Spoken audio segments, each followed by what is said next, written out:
ఆత్మజ్ఞానం గురించి చెప్పుకోవడం అంటే ఆత్మ గురించి చెప్పుకోవడం, ఆత్మ గురించి తెలుసుకోవడం, ఆత్మ గొప్పతనాన్ని వివరించుకోవడం.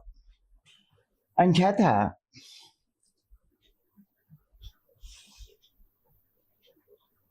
ఆత్మజ్ఞాని యొక్క గొప్పతనం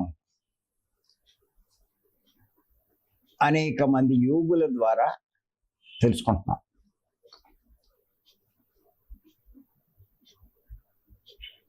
రోజు అదేనా అని మీరు అనుకోవచ్చు, కానీ మీరు గమనించినట్లయితే మన జూమ్లోకి వచ్చేవాళ్ళు, భీమవరం వచ్చేవాళ్ళు నేను అబ్జర్వ్ చేస్తున్నా. కొన్నాళ్ళు కంటిన్యూ అవ్వగలుగుతారు, తర్వాత కొనసాగించలేకపోతారు. దానికి ముఖ్య కారణం ఏంటంటే ఎన్నాళ్ళు విన్నా అదే కదా చెప్పేది అనే భావం వాళ్ళలో ఉంటుంది. ఇంకేదైనా కొత్తవి వింటే బాగుంటుంది, కొత్తవి తెలుసుకుంటే బాగుంటుంది అని. కానీ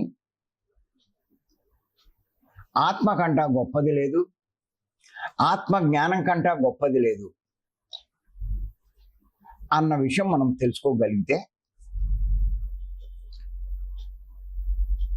అస్తమానం అదేనా అనే మాట రాదు.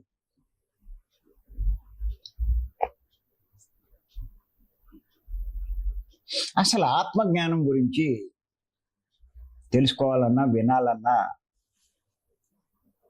మన జూమ్లోకే రావాలి.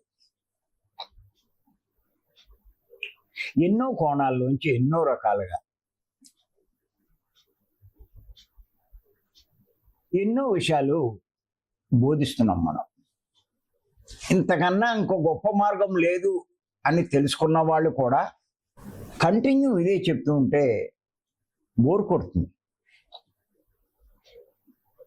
చాలా విచిత్రం. ఇది ఎంత గొప్ప మార్గమో సామాన్య దృష్టిలో చూస్తే అర్థం కాదు.